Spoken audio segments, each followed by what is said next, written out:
Hello and welcome to dynamic science lectures और MSc second year की electronics की इस लेक्चर सीरीज़ में आज का जो हमारा टॉपिक है वो है पर्टिकुलरली इन्वर्टिंग एम्पलीफायर। ठीक है, क्या है इन्वर्टिंग एम्पलीफायर, जो क्या है एक एप्लीकेशन ऑफ ऑप एम्प। ठीक है, जो ऑपरेशनल एम्पलीफायर है उसकी क्या है एक एप्लीकेशन है। ठीक है, अब देखो भाई इन्वर्टिंग एम्पलीफायर क्या होता है। सिंपली हम क्या करेंगे, एक हमारा ऑप एम्प लेंगे, ऑपरेशनल एम्पलीफायर। ठीक है, ये वाला टर्मिनल इसको हमने क्या बोला था इन्वर्टिंग टर्मिनल, और ये बोला था नॉन इन्वर्टिंग टर्मिनल। ठीक है, या फिर कह सकते इन्वर्टिंग इनपुट और नॉन इन्वर्टिंग इनपुट। ठीक है, जो आपका इन्वर्टिंग एम्पलीफायर उसके लिए हम क्या करते हैं, ध्यान देना, उसके लिए हम क्या करते हैं, ये जो आपका नॉन इन्वर्टिंग इनपुट है उसको हम ग्राउंड करते हैं। ठीक है, और जो सिग्नल जाएगा वो इस इन्वर्टिंग इनपुट पर जाएगा, किसके थ्रू, एक रेजिस्टेंस आर आई के थ्रू। ये रेजिस्टेंस हमने बोल दिया आर आई। ठीक है, इसके थ्रू क्या जाएगा, एक इनपुट सिग्नल जाएगा जिसको हमने बोल दिया वी आई एन। ठीक है, ये इनपुट सिग्नल जाएगा। अब देखो भाई, अब हम देखो हमने जब इसकी कैरेक्टरिस्टिक स्टडी की थी तब हमने ये देखा था कि जो जितनी भी इसकी आइडियल कैरेक्टरिस्टिक है वो तभी वैलिड होती है जब हम क्या दें, नेगेटिव फीडबैक दें। ठीक है, तो ये क्या था हमारा वी आउटपुट, तो इससे हम क्या देंगे, एक नेगेटिव फीडबैक देंगे। ठीक है, किसके थ्रू, इस रेजिस्टेंस आर एफ के थ्रू। ठीक है, उम्मीद है कि आपको डायग्राम समझ आ गया होगा। देखो हम जो आपका नॉन इन्वर्टिंग इनपुट है उसको तो हम क्या कर रहे हैं, ग्राउंड कर रहे हैं, और जो सिग्नल दे रहे हैं वो इस इन्वर्टिंग इनपुट के ऊपर दे रहे हैं, किसके थ्रू, इस रेजिस्टेंस के थ्रू। ठीक है, और उसके बाद ये सिग्नल आउटपुट पर मिलेगा। ठीक है, आउटपुट पर मिलेगा, और वो यहाँ पर क्या आता है आपका, देखो यहाँ पर तो वो इनपुट इम्पिडेंस है और यहाँ पर आउटपुट इम्पिडेंस है। यहाँ पर जो सिग्नल मिलता है आपको डेफिनेटली पता है वो इन्वर्टिंग सिग्नल होता है। मान लो अगर आपका यहाँ पर जो साइन वेव है तो यहाँ पर क्या होता है, वो इन्वर्टेड हो जाता है 180 डिग्री, 180 डिग्री कह सकते हो, आउट ऑफ फेज हो जाता है। ठीक है, हाँ, अब ये वाला सिग्नल वापस इस फीडबैक के थ्रू और वापस आपके इनपुट पर आता है। अब देखो इस फीडबैक को हम क्या बोलते हैं, नेगेटिव फीडबैक। क्यों, क्योंकि देखो आउटपुट पर जो सिग्नल आ रहा है वो 180 डिग्री आउट ऑफ फेज है इनपुट के कंपेयर में। ठीक है, और जो वोल्टेज ड्रॉप है, ठीक है, वोल्टेज ड्रॉप है इस आर एफ के अक्रॉस, वो क्या होगा, यही वाला होगा, क्योंकि देखो यहीं से वापस आ रहा है सिग्नल। ठीक है, तो यही वाला होगा। तब देखो वो क्या होगा, वो इस इनपुट टर्मिनल के ऑपोजिट पोलैरिटी होगा। सही है ना, जो भी आपका अप्लाइड वोल्टेज है उसके कंपेयर में तो आपका उसका पोलैरिटी ऑपोजिट ही होगा ना, इसलिए इसको क्या बोलते हैं, नेगेटिव फीडबैक। ठीक है, ये चीज़ क्लियर हुई नेगेटिव फीडबैक की, कि आउटपुट पर जो सिग्नल है वही वापस यहाँ आएगा, तो इसका मतलब आर एफ के ऊपर जो भी पोटेंशियल ड्रॉप हो रहा है वो क्या हो रहा है, इनपुट के कंपेयर में क्या हो रहा है, आउट ऑफ फेज है। ठीक है, आउट ऑफ फेज कह दो या फिर ऑपोजिट पोलैरिटी का कह दो। ठीक है, इसलिए इसको क्या बोलते हैं, नेगेटिव फीडबैक। इतनी बात हुई। अब देखो इसको मैंने इन्वर्टिंग क्यों बोला है। ठीक है, अब क्वेश्चन यही आता है कि इसको इन्वर्टिंग टर्मिनल क्यों बोला है, क्योंकि देखो जो आपका आउटपुट पर जो सिग्नल आ रहा है, ठीक है, आउटपुट पर जो सिग्नल आ रहा है वो क्या आ रहा है, 180 डिग्री आउट ऑफ फेज आ रहा है, या फिर कह सकते हो इन्वर्टेड सिग्नल आ रहा है, इसलिए इसको क्या बोलते हैं, इन्वर्टिंग एम्पलीफायर। ठीक है, क्या बोलते हैं, इन्वर्टिंग एम्पलीफायर। अब हमारा नेक्स्ट टास्क पे चलते हैं, वो क्या है, इसका वोल्टेज गेन निकालना। ठीक है, क्या है, वोल्टेज गेन निकालना। अब देखो भाई वोल्टेज गेन निकालने के लिए मैं आपको इस इन्वर्टिंग एम्पलीफायर या फिर कह सकते हो ओप एम्प की जब नेगेटिव फीडबैक हो उसकी सबसे इंपॉर्टेंट, मैं आपको कह सकते हो इंपॉर्टेंट डेफिनेशन बताने जा रहा हूँ। ठीक है, अब वो क्या है, वो आपका है phenomena of virtual ground, virtual ground. ठीक है, देखो भाई आपका वोल्टेज गेन निकालने के लिए आपको ये चीज़ पता होनी बहुत ज़रूरी है, क्या, वर्चुअल ग्राउंड की कंडीशन। ठीक है, और वो आपका जो नेगेटिव फीडबैक वाला ओप एम्प है उसके लिए बहुत ज़रूरी है। ठीक है, बहुत ज़रूरी कैसे, वो आप अभी आपको पता चल जाएगा। देखो भाई बात क्या है, ये वाला आपका नॉन इन्वर्टिंग टर्मिनल है, वो क्या है, ग्राउंडेड है। ठीक है, नॉन इन्वर्टिंग टर्मिनल क्या है, ग्राउंडेड है। इसका मतलब यहां पर जो पोटेंशियल है वो 0 वोल्ट है। ठीक है, यहां पर जो पोटेंशियल है वो 0 वोल्ट है। अब मैं आपको पॉइंट टू पॉइंट चलता हूं, ये वर्चुअल ग्राउंड की कंडीशन समझना बहुत जरूरी है। देखो, जो नॉन इन्वर्टिंग इनपुट, ठीक है, वो क्या है, 0 वोल्ट, पहली बात। दूसरी बात मैं क्या बता रहा हूं कि देखो, जो इनपुट इम्पिडेंस है, इनपुट इम्पिडेंस वो क्या है, इनफाइनाइट है। ठीक है, यहां पर जो रेजिस्टेंस है वो क्या है, इनफाइनाइट है। ये बात सबको पता हो, ये ओप एम्प का खास बात होता ही है। ठीक है, अब देखो, अगर इनपुट इम्पिडेंस इनफाइनाइट है, इसका मतलब क्या है, जो आपका इनपुट टर्मिनल है, कौन सा, इन्वर्टिंग टर्मिनल, ठीक है, जो इन्वर्टिंग इनपुट, या फिर कह सकते हो इस इन्वर्टिंग इनपुट के थ्रू जो करंट आएगा वो क्या आएगा, 0 आएगा। सही है ना, क्योंकि यहां पर क्या, इनफाइनाइट रेजिस्टेंस है, बहुत ज्यादा रेजिस्टेंस है, तो इसकी वजह से क्या होगा, जो जो यहां से जो सिग्नल आ रहा है वो आपका इनपुट करंट तो जाएगा नहीं। देखो, रेजिस्टेंस इनफाइनाइट है, इसका मतलब क्या है कि इनपुट पर कोई करंट नहीं आएगा, सीधी सी बात है। तो इसका मतलब करंट थ्रू इन्वर्टिंग इनपुट वो क्या आएगा, 0 एम्पियर। ठीक है, देखो आपका इंपिडेंस इनफाइनाइट है, इसकी वजह से क्या होगा, इनपुट करंट है वो क्या आएगा, 0 आएगा। अब देखो इसका क्या मतलब है, अगर करंट 0 है इसका मतलब क्या है, जो आपका इन्वर्टिंग टर्मिनल है और नॉन इन्वर्टिंग टर्मिनल है, ठीक है, जो इन्वर्टिंग इनपुट और नॉन इन्वर्टिंग इनपुट, इनके बीच कोई पोटेंशियल ड्रॉप नहीं होगा। ठीक है, no voltage drop between plus and minus. ठीक है, ये आप समझ जाओगे। ठीक है, इस टर्मिनल और इस टर्मिनल के बीच जो V का वैल्यू है वो क्या होगा, 0 होगा।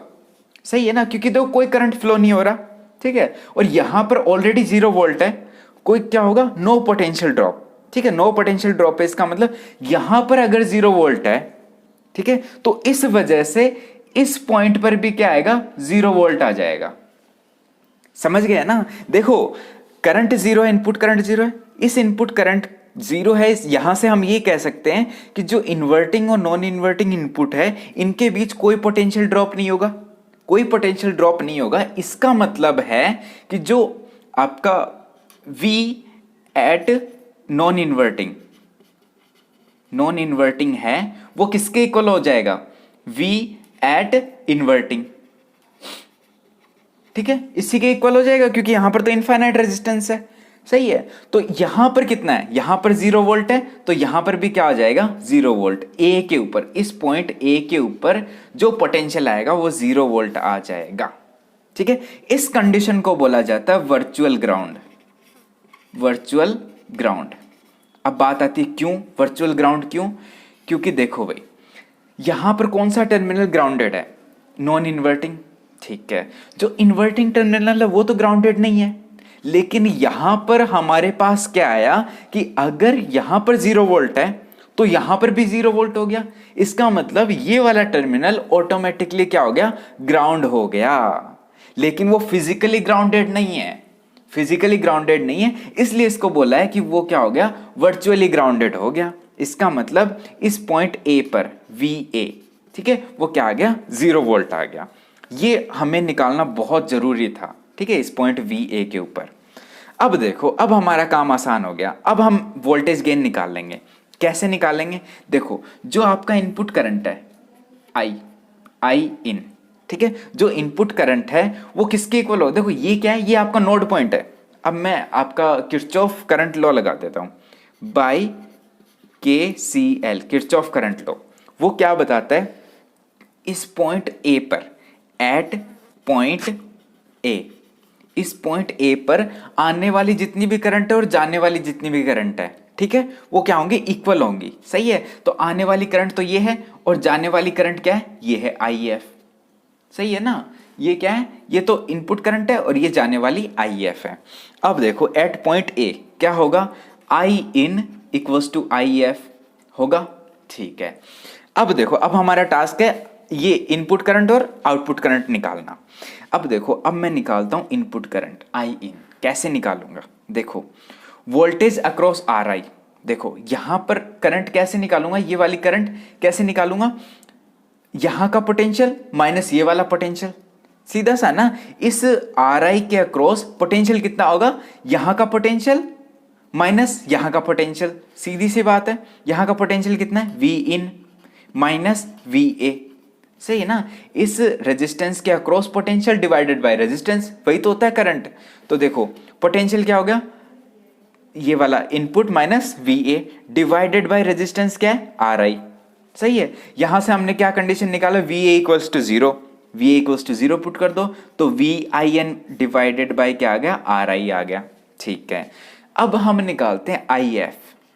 आई एफ कैसे निकालेंगे, देखो भाई ये वाला, देखो इसके अक्रॉस पोटेंशियल क्या होगा, यहां पर देख लो और यहां पर देख लो, ठीक है ना। तो यहां पर पोटेंशियल कितना है, वी ए, ठीक है, लिख दो वी ए माइनस, माइनस में इस यहां पर पोटेंशियल कितना है, वी आउटपुट, तो लिख दो भी we output divided by resistance क्या है, आर एफ, ठीक है। वी ए कितना है, जीरो, तो ये आ गया minus V output upon R F. अब ये कंडीशन लगा देंगे हम, ठीक है।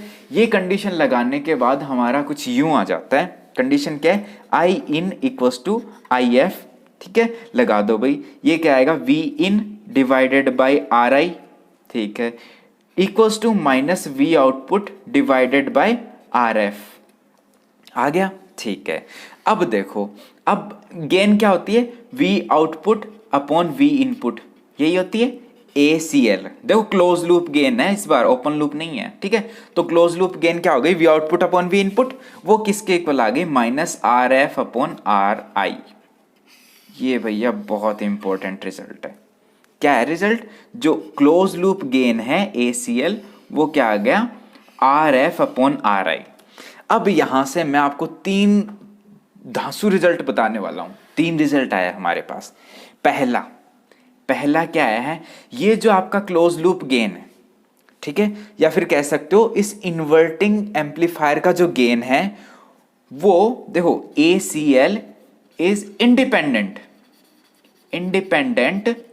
ऑफ AOL, ठीक है। ऑपरेशनल एम्पलीफायर की जो इंटरनल ओपन लूप गेन है, ठीक है, उससे इंडिपेंडेंट है। ये वाला जो गेन है वो कंप्लीटली आपके RF और RI के ऊपर डिपेंड करता है, ठीक है। क्या होता है, जो आपका नॉर्मली क्या देखा था हमने, जो ओप एम्प होता है उसका गेन बहुत ज्यादा होता है और हम उसको क्या करते हैं, मतलब उसको आप यूज में ही नहीं ले सकते। जैसे हमने लास्ट लेक्चर में देखा था ना कि अगर आप इनपुट आपका अगर 1 मिली वोल्ट भी है और तो आउटपुट आ जाता है आपका 100 वोल्ट, ठीक है, और वो हमारे किसी काम का नहीं है। अब देखो इसके लिए ये हमारे पास सॉल्यूशन है। सॉल्यूशन क्या आ गया, जो आपका क्लोज लूप गेन है वो किससे इंडिपेंडेंट है, इस ओपन लूप गेन से इंडिपेंडेंट है, तो इसका मतलब ये हमारे काम का है, ठीक है, पहला रिजल्ट। दूसरा रिजल्ट क्या है कि हम इस इन्वर्टिंग एम्पलीफायर को यूनिटी गेन के लिए भी डिजाइन कर सकते हैं, ACL इक्वल्स टू 1, ठीक है। वेल ये 1 नहीं होगा, ये -1 होगा, ठीक है, क्योंकि देखो ये माइनस है ना ऑलरेडी, RF और RI तो पॉजिटिव होंगे तो गेन ही तो नेगेटिव होगा, ठीक है। तो इसका मतलब आप ऐसा इन्वर्टिंग एम्पलीफायर भी डिजाइन कर सकते हो जिसका गेन क्या हो, यूनिटी हो। उसके लिए क्या होगा, RF इक्वल्स टू RI हो जाएगा, बस यही कंडीशन। इसका मतलब क्या है कि अगर आप ये दोनों रेजिस्टेंस इक्वल रखते हो, ठीक है, इक्वल रखते हो, तो उस केस में गेन क्या आ जाएगा, यूनिटी आ जाएगा, और आपको वोल्टेज क्या मिल जाएगा, 180 डिग्री आउट ऑफ फेज मिल जाएगा। इसका मतलब क्या है, अगर ऐसी एप्लीकेशन हो जिसमें आपको सिग्नल को इन्वर्ट करना हो, सिंपली इन्वर्ट करना हो, तो आप क्या करो, RF को RI के इक्वल पुट कर दो, सही है ना, दोनों रेजिस्टेंस सेम ले लो, तो आपका सिग्नल क्या आ जाएगा, आउटपुट पर इन्वर्टेड सिग्नल आ जाएगा, और जितना आप चाहते हो उतना ही आ जाएगा। तीसरी बात क्या है कि जो ये इन्वर्टिंग आपका एम्पलीफायर है वो क्या प्रोवाइड करता है, constant gain, ACL equals to constant gain provide करता है। कांस्टेंट गेन कैसे, कि यहां पर आपको पता है कि ये जो आपका गेन है वो किसके ऊपर डिपेंड कर रहा है, इस RF और RI के ऊपर, ठीक है।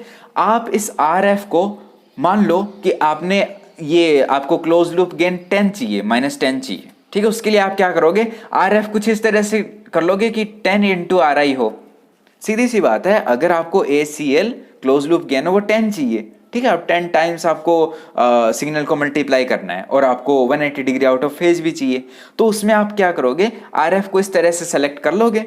तो इसका मतलब क्या आ गया, जो गेन आ गया वो आ गया कांस्टेंट, ठीक है। और वो उतना आ गया जितना आप चाहते हो, उसके अलावा और कुछ भी नहीं आया, ठीक है। इतनी बात हुई। अब मैं आपको 2 इंपॉर्टेंट बातें और बता देता हूं, ठीक है। पहली क्या, इनपुट इम्पिडेंस। इनपुट इम्पिडेंस, इस केस में आपका इनपुट इम्पिडेंस क्या होगा, देखो भाई ध्यान देना यहां पर। यहां से जो सिग्नल आ रहा है, मैं क्या बता रहा हूं, यहां से जो सिग्नल आ रहा है, ठीक है, वो यहां तक तो पहुंच ही नहीं रहा, क्योंकि आगे तो ये वर्चुअली ग्राउंड हो जा रहा है, ठीक है ना। वो इससे आगे तो पहुंच ही नहीं रहा, क्योंकि यहां पर तो ये ग्राउंड हो ही जा रहा है, सही है ना। अब देखो मैं क्या बता रहा हूं, ये जो सोर्स इनपुट है, ठीक है, जो वोल्टेज सोर्स है उसको क्या लगेगा, या फिर कह सकते हो उसके रास्ते में जो इनपुट रेजिस्टेंस है वो क्या है, वो RI है, सही है ना। जो आपका सिग्नल है, ठीक है, वो RI के बाद तो वर्चुअली ग्राउंड हो जा रहा है, सही है ना। लेकिन क्या है, उसके लिए जो इनपुट इंपेडेंस है, जो इनपुट रेजिस्टेंस है वो क्या होगा, वो RI होगा, सीधी सी बात है। तो इसका मतलब इन्वर्टिंग एम्पलीफायर के केस में जो इनपुट इंपेडेंस होता है ZI, वो क्या होता है, ऑलमोस्ट इक्वल्स टू RI ये होता है, सही है ना। ये बात है, तो पहली बात हो गई, है ना। और ये जो आपका मैं बता दूं कि ये जो RI है वो हमेशा ये यहाँ जो हम लगाते हैं ना, जो इनफाइनाइट रेजिस्टेंस, ठीक है, जो इनफाइनाइट इनपुट रेजिस्टेंस, उसके कंपेयर में RI बहुत कम होता है, ठीक है, RI बहुत कम होता है। लेकिन इस केस में जब आपका इन्वर्टिंग एम्पलीफायर है, उस केस में जो आपका इनपुट इम्पिडेंस होता है वो क्या होता है, RI होता है। इतनी बात हुई। दूसरा मैं क्या बता रहा हूं, आउटपुट इम्पिडेंस। देखो भाई, इस बार वो वाली बात नहीं होगी। यहां पर हमने देखा था कि यहां पर एक Z आउटपुट होता है, ठीक है, जिसको हम क्या बोलते हैं, आउटपुट इम्पिडेंस। वो ऑलमोस्ट इक्वल्स टू 0 होता है, ध्यान देना, ऑलमोस्ट 0 होता है, लेकिन एग्जैक्टली तो 0 नहीं होता ना, सही है ना।